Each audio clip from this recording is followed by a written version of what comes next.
तो चलिए शुरुआत करते हैं द सूट्स पार्ट 3 की। युनवू को कांगसेक ने पकड़ रखा होता है और उससे पूछ रहा होता है कि तुम कौन हो। तो फिर युनवू कुछ भी नहीं बोलता और वहाँ से भागने लग जाता है। वो दोनों आदमी युनवू का पीछा कर रहे होते हैं और वहीं पास में जिना भी खड़ी होती है और वो ये सब देख लेती है।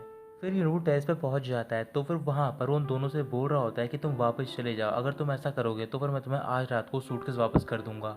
उन दोनों में से एक आदमी युनवू से बोल रहा होता है कि अगर हम यहाँ से नहीं जाएंगे क्या तुम इस बिल्डिंग से नीचे कूद जाओगे। युनवू हाँ बोलता है और वो कह रहा होता है कि वैसे भी अगर तुमने मुझे पकड़ लिया तो फिर तुम मुझे मार डालोगे और उसमें बहुत ज़्यादा पेन होगा, अगर मैं यहाँ से कूदूंगा तो फिर मैं एक ही बार में मर जाऊंगा। वो दोनों हंसने लग जाते बोल रहे होते हैं क्या तुम हमें अपनी लाइफ से थ्रेटन कर रहे हो। युनवू हाँ कह देता है और वो बोल रहा होता है कि तुम दोनों को यहाँ पर आते हुए सबने देखा और तुम मेरा पीछा कर रहे थे, अगर मैं मर गया तो फिर तुम दोनों भी मर्डर के सस्पेक्ट बन जाओगे। मेरे पास कोई रास्ता नहीं है मरने के अलावा, बट मरने के बाद मैं तुम्हारी लाइफ भी खराब कर दूंगा। फिर टेरेस पर कुछ गार्ड पहुंच जाते हैं और वो उन दोनों को वहां से लेकर चले जाते हैं। उन गार्ड के साथ में जिना भी आई होती है।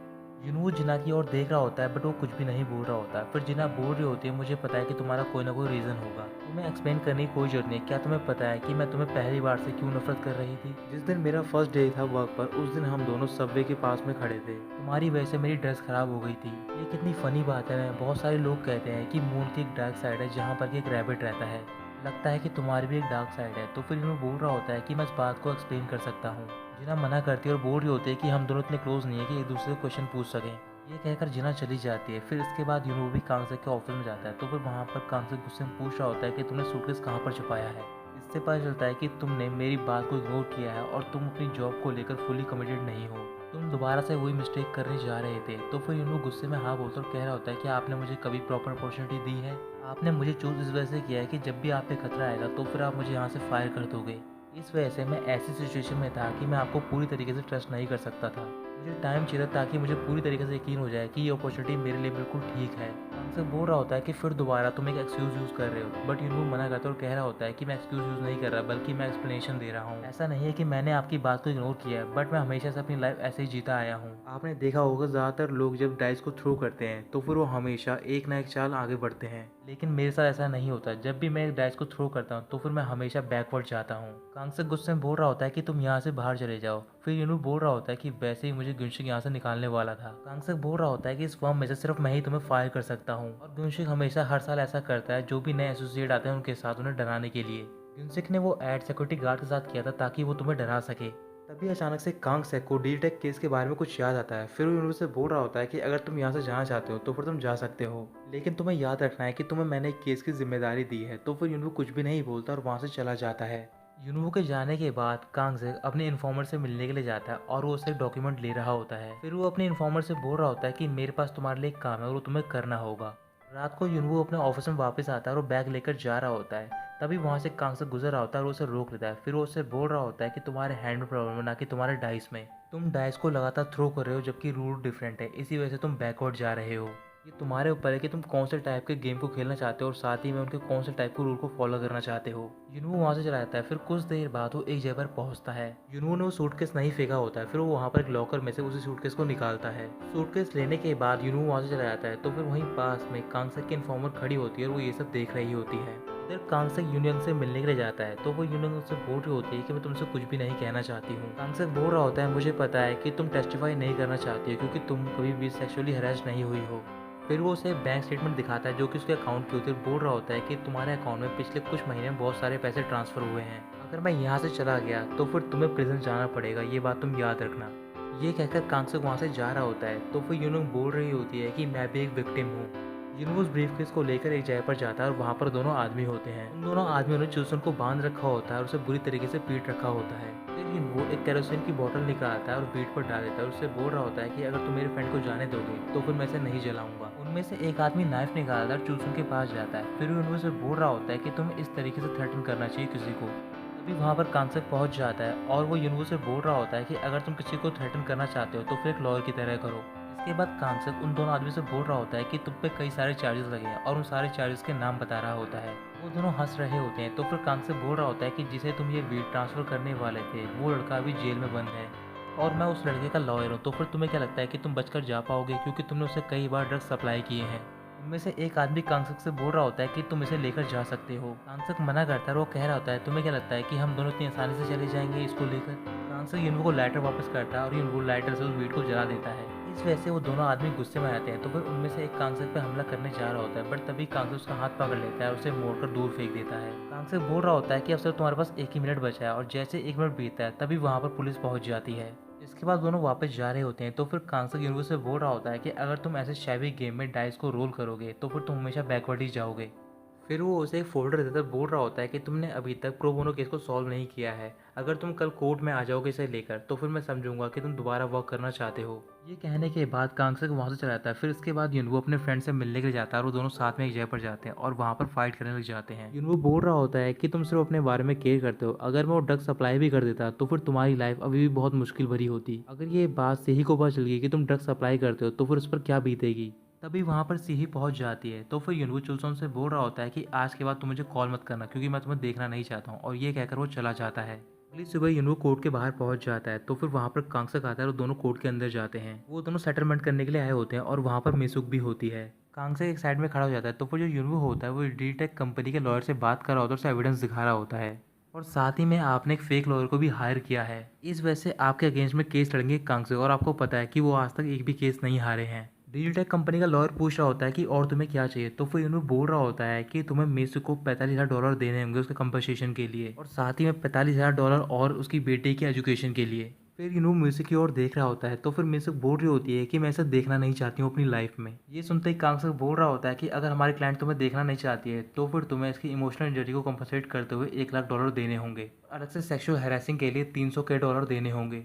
डिजिटेक कंपनी का प्रेसिडेंट बहुत ज़्यादा गुस्से में आता है और वो कांगसेक से बोल रहा होता है क्या तुम पागल हो गए हो, तो फिर कांगसेक मना करता है और बोल रहा होता है कि पागल वाली हरकतें तो तुमने की हैं। कुछ देर तक सोचने के बाद डिजिटेक का प्रेसिडेंट मान जाता है और वो दोनों एग्रीमेंट पे साइन कर देते हैं। कि जाने के बाद मीसुक युनवू के पास जाती है और उसे थैंक यू बोल रही होती है। युनवू बहुत ज़्यादा खुश होता है, फिर वो बाहर जाता है, तो फिर वहाँ पर कांगसेक उससे बोल रहा होता है कि तुम अपने लिए नया सूट कब खरीदोगे। युनवू बोल रहा होता है क्या मैं सूट खरीदने के लिए चला जाऊं, तो फिर कांगसेक मना करता है और कह रहा होता है कि तुम्हें 30 मिनट के अंदर मेरे ऑफिस में पहुंचना है। अगर तुम 1 मिनट भी लेट हो गए तो फिर मैं ये कंसिडर करूंगा कि तुमने जॉब क्विट कर दी है। इसके बाद युनवू अपनी बाईसाइकिल निकालता है और वो फर्म की ओर जा रहा होता है। कुछ देर बाद युनवू कांगसेक के ऑफिस के बाहर पहुंच जाता है, तो फिर वहां पर उसकी सेक्रेटरी डाहम खड़ी होती है और वो युनवू से बोल रही होती है कि तुम पूरे 2 मिनट 48 सेकंड लेट हो। युनवू डाहम से रिक्वेस्ट कर रहा होता है, तो फिर डाहम मना कर देती है। तभी वहां पर कांगसेक आता है और डाहम से पूछ रहा होता है कि ये कितना लेट है। फिर डाहम कांगसेक से बोलती है कि ये पूरे 48 सेकंड लेट है। कांगसेक डाहम की बात पे यकीन कर लेता है। फिर वो डाहम से बोल रहा होता है कि मैंने तुमसे सुनहान कॉर्पोरेशन का प्रपोजल मांगा था, वो कहाँ पर है। डाहम उसे बता रही होती है कि मैंने वो प्रपोजल युनवू की डेस्क पर रख दिया है। इसके बाद कांगसेक और युनवू दोनों साथ में जा रहे होते हैं, तो फिर कांगसेक उसे बता रहा होता है कि जो सुनहान कॉर्पोरेशन की प्रेसिडेंट है मिस बे, वो हमारी कंपनी की शुरुआत से ही क्लाइंट रही हैं। युनवू बोल रहा होता है कि वो कंपनी तो सिर्फ रेड पेपर पेस्ट ही बेचती है। कांगसेक बोल रहा होता है कि तुम उस कंपनी को छोटा मत समझना, अगर मैं उस कंपनी की 5 ब्रांच की कमाई निकालूं 1 साल की तो फिर वो होती $50 मिलियन। इस वजह से तुम्हें प्रपोजल को पूरी तरीके से मेमोराइज करना है और साथ ही में एक कमीशन कॉन्ट्रैक्ट लिखना है। युनवू बोल रहा होता है कि मुझे वो कॉन्ट्रैक्ट लिखना नहीं आता, क्या आप मुझे सिखा सकते हो। कांगसेक मना करता है और बोल रहा होता है ये तुम्हें खुद ही सीखना पड़ेगा। इसके बाद कांगसेक हायुन के ऑफिस में जाता है और उससे बोल रहा होता है कि तुमने जो प्रो बोनो केस मुझे दिया था वो सॉल्व हो गया है। हायुन मुस्कुरा रही होती है और उससे पूछ रही होती है कि तुमने इस बार कौन सी ट्रिक यूज़ की है। कांगसेक बोल रहा होता है कि तुम कौन सी ट्रिक की बात कर रही हो, और वैसे भी जब तुम्हारा कॉम्प्लीमेंट देने का टाइम होता है तो फिर तुम हमेशा शाय हो जाती हो। इसके बाद हायुन कांगसेक को एक फाइल देती है, उसे बता रही होती है कि जो सेजू एयरलाइंस की सीईओ सेयोंग और डायरेक्टर नाम है उन दोनों का डिवोर्स हो रहा है। अभी तक ये केस उनकी लीगल टीम संभाल रही थी, बट उनकी वजह से ये केस कोर्ट तक पहुंच गया। जो डायरेक्टर नाम है उन्होंने किम एंड जो फर्म को चूज़ किया है उनके लीगल रिप्रेजेंटेटिव के तौर पर। कांगसेक बोल रहा होता है क्या तुम इसे मार्केटिंग के तौर पर यूज़ करना चाहती हो, तो फिर हायुन हाँ कहती है और वो बोल रही होती है कि तुम्हें सीईओ सेजोंग की तरफ से ही केस लड़ना है। कांगसेक उसकी बात मान जाता है और वो पूछ रहा होता है कि उनकी लॉयर कौन है, तो फिर हायुन बोल रही होती है कि ये बात मुझे नहीं पता है, तुम्हें वहाँ जाकर पता चल जाएगी। और हाँ, तुम्हारा न्यू एसोसिएट कैसा है, तुम मुझे उससे कब मिलवा रहे हो। कांगसेक बोल रहा होता है कि तुमने मुझसे बोला था कि जब तक एक बच्चा अंडे में से ना निकल जाए तब तक मैं तुम्हारे पास उसे लेकर ना आऊँ। इधर युनवू जिना के ऑफिस में जाता है और उससे बोल रहा होता है कि मुझे तुम्हारी हेल्प चाहिए एज अ लीगल असिस्टेंट के तौर पर। जिना बोल रही होती है कि तुम्हें मेरी हेल्प चाहिए, वो भी बिना किसी कंपनसेशन के लिए, मैंने तुम्हारी कई बार हेल्प की है। युनवू बोल रहा होता है कि मैं तुम्हें कंपनसेट कर दूंगा, तुम थोड़ा वेट करो। तभी जिना बोल रही होती है कि तुम मुझे अपना फॉर्म दो और मैं उसे हायर करके तुम्हें सेंड कर दूंगी। फिर वो युनवू से बोल रही होती है कि तुम मुझे किस तरीके से कंपनसेट करोगे, तो फिर युनवू बोल रहा होता है कि मैं तुम्हें डिनर पर ले चलूंगा। कांगसेक अपने ऑफिस की ओर जा रहा होता है, तभी उसे वहाँ पर गुनशिक मिल जाता है और वो उससे बोल रहा होता है कि तुमने प्रो बोनो केस भी सॉल्व कर दिया और साथ ही में तुम्हें प्रमोशन भी मिल रहा है। कांगसेक बोल रहा होता है क्या तुम इतने उदास हो कि तुम डिसअपॉइंटमेंट की वजह से मर भी जाओगे। गुनशिक मना करता है और बोल रहा होता है क्या तुम्हें पता नहीं है कि कोई भी इंसान डिसअपॉइंटमेंट की वजह से नहीं मरता है। अचानक से कांग से रुक जाता है। फिर वो गुनशक की टाई पकड़ता है और उससे बोल रहा होता है कि अगर तुमने आज के बाद मेरे एसोसिएट को परेशान किया तो फिर मैं तुम्हें दिखाऊंगा कि कुछ लोग होते हैं जो कि डिस्पॉइंटमेंट की वजह से मर भी सकते हैं। ये कहने के बाद कांगसेक वहाँ से चला जाता है। फिर कुछ देर बाद गुनशिक हायुन के ऑफिस में जाता है और उससे बोल रहा होता है क्या तुम मुझे सेजू रिलायंस का केस दे सकती हो। हायुन मना करते और बोल रही होती है कि मैंने वो केस कांगसेक को दे दिया है। तो फिर गुनशिक बोल रहा होता है कि तुम हमेशा से उसकी ही केयर करती हो। आयुन कह रही होती है कि अगर तुम्हें ऐसा लगता है तो फिर तुम ये सोच सकते हो और मैं तुमसे एक बात कहना चाहूँगी, तुम कंप्लेंट करने की बजाय अपनी परफॉर्मेंस को सुधारो। गुंश कुछ भी नहीं बोलता और वहाँ से चला जाता है। वो जिन्ना के ऑफिस के पास में से गुजर रहा होता है, तभी वो देखता है कि उसके ऑफिस में से युनवू बाहर निकलता है। फिर वो उसे रोककर बोल रहा होता है कि हमारा रूल है कि ऑफिस में कोई भी डेट नहीं कर सकता है। युनवू बोल रहा होता है कि मैं उसे डेट नहीं कर रहा हूँ, बल्कि मुझे उसकी हेल्प चाहिए थी, इस वजह से मैं उसके ऑफिस में गया था। युनशिक मुस्कुरा रहा होता है और बोल रहा होता है कि मुझे पता चल गया है तुम्हारी डार्क हिस्ट्री के बारे में और मैं तुमसे डिस्कशन करना चाहता हूँ डिनर पर आज रात को। रात को कांगसेक हायन के साथ एक होटल में जाता है और वहाँ पर सेजू एयरलाइंस के सीईओ और डायरेक्टर आए हुए होते हैं। कांगसेक डायरेक्टर नाम से बोल रहा होता है कि हम इस केस को ड्रॉप कर सकते हैं अगर आप एग्रीमेंट के लिए राजी हो जाएं तो। डायरेक्टर नाम मना कर देते हैं और बोल रहे होते हैं कि हम दोनों को डिवोर्स नहीं चाहिए। तभी सीईओ बोलती है कि मुझे डिवोर्स चाहिए तुमसे। कांगसेक पूछ रहा होता है कि आपका लॉयर कहाँ पर है। तभी उनकी एक लॉयर पहुंच जाती है और वो एक लड़की होती है। उसे देखकर कांगसेक के एक्सप्रेशन चेंज हो जाते हैं। लॉयर का नाम होता है जूही। तो फिर हायन उसे देखकर बोल रही होती है मैंने सुना कि तुम कुछ ही महीने पहले यूएस से वापस आई हो। जूही हाँ बोलती है। फिर वो कांगसेक से बात कर रही होती है और बोल रही होती है करीबन 13 साल हो गए हम दोनों को मिले हुए। कांगसेक गुस्से में हायुन से पूछ रहा होता है कि तुम्हें पता था ना कि ये लॉयर है। तो फिर हायुन कुछ भी नहीं बोलती है। इसके बाद कांगसेक जूही को अपने साथ बाहर लेकर जाता है उससे बात करने के लिए। इधर युनवू अपने कैबिन में होता है तो फिर वहाँ पर गुनशिक पहुंच जाता है और उसने अपने गले में एक चेन डाल रखी होती है। युनवू बोल रहा होता है कि मैं बहुत ज़्यादा बिजी हूँ, मैं नहीं जा पाऊंगा। फिर गुनशिक वो आर्टिकल देखता है जो कि उसे कांगसेक ने दिया होता है। तो फिर वो आर्टिकल एक दूसरे एसोसिएट को सेंड करता है और उसे बोल रहा होता है कि तुम्हें यह आर्टिकल कल तक लिखना है और वो एसोसिएट उसकी बात मान जाता है। फिर गुनशिक युनवू की तरफ देख रहा होता है तो फिर युनवू बोल रहा होता है कि मैं आपके साथ नहीं जाना चाहता हूँ। वैसे भी आपने मेरे सामने वो एक्ट किया था सिक्योरिटी गार्ड के साथ, आप मुझे फायर नहीं कर सकते हो। गुनशिक बोल रहा होता है कि तुम बिल्कुल ठीक कह रहे हो, वो सिक्योरिटी गार्ड था, बट उसने मुझे कुछ बात बताई है कि कुछ दिन पहले दो लोग आए थे और वो तुम्हारा पीछा कर रहे थे टेरेस तक और वो दोनों ड्रग डीलर की तरह दिख रहे थे। तो फिर इस वजह से युनवू डर जाता है और वो उसकी बात मान जाता है। इसके बाद युनवू जिन्ना को मैसेज सेंड करता है और उसमें लिखा होता है कि आज मैं तुम्हें डिनर के लिए नहीं ले जा पाऊंगा क्योंकि मुझे गुनशिक ने पकड़ लिया है। मैसेज पढ़ने के बाद जिन्ना थोड़ी सी सैड हो जाती है। कांगसेक जूही से बात कर रहा होता है और उससे बोल रहा होता है कि तुम्हें केस ड्रॉप कर देना चाहिए, बट जूही मना कर देती है। कांगसेक बोल रहा होता है तो फिर ठीक है मैं इस केस को ड्रॉप कर रहा हूँ, और ये कहकर वो जा रहा होता है, बट जूही से रोक लेकर पूछ रही होती है कि तुम केस को ड्रॉप क्यों करना चाहते हो।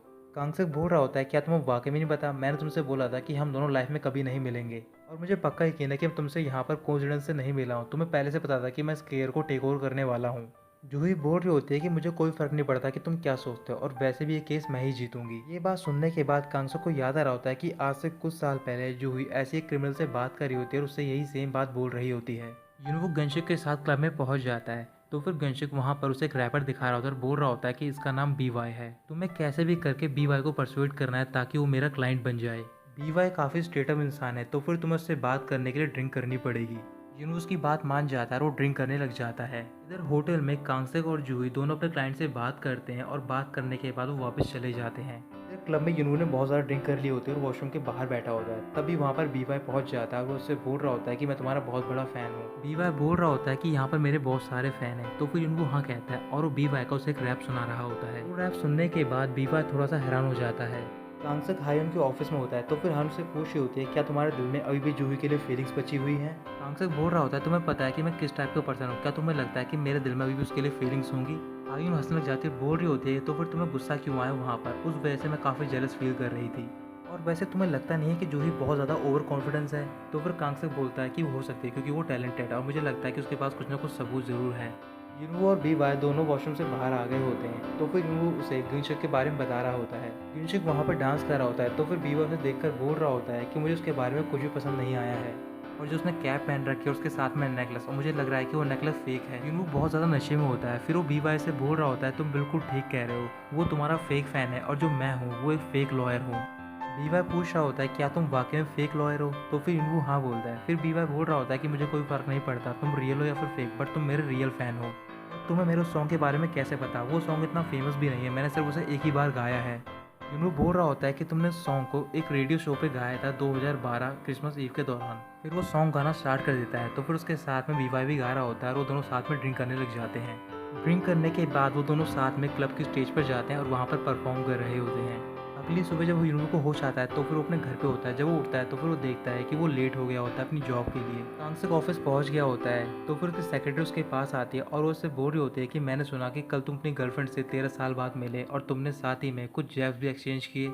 कांगसेक बोल रहा होता है कि अगर तुम्हें पहले से पता था कि वो लॉयर, तो फिर तुमने मुझे क्यों नहीं बताया। फिर डाम बोल रही होती है कि मैं तुम्हारा सरप्राइज नहीं छीनना चाहती थी। कुछ देर बाद युनवू फॉर्म में पहुंच जाता है। जैसे वो लिफ्ट में जाता है तो फिर उस लिफ्ट में हायुन भी आ जाती है। हायुन युनवू से पूछ रही होती है कि तुम्हारी ट्रेनिंग कैसी चल रही है। तो फिर युनवू बोल रहा होता है कि ट्रेनिंग बिल्कुल ठीक चल रही है। हायुन हंस रही होती है, बोल रही होती है कि तुम्हारे मुंह से स्मेल आ रही है। तो फिर पता चल रहा है कि तुम्हारी ट्रेनिंग कितनी अच्छी चल रही है और लगता है कि तुम्हें कांगसेक ने बहुत ज़्यादा छूट दे रखी है।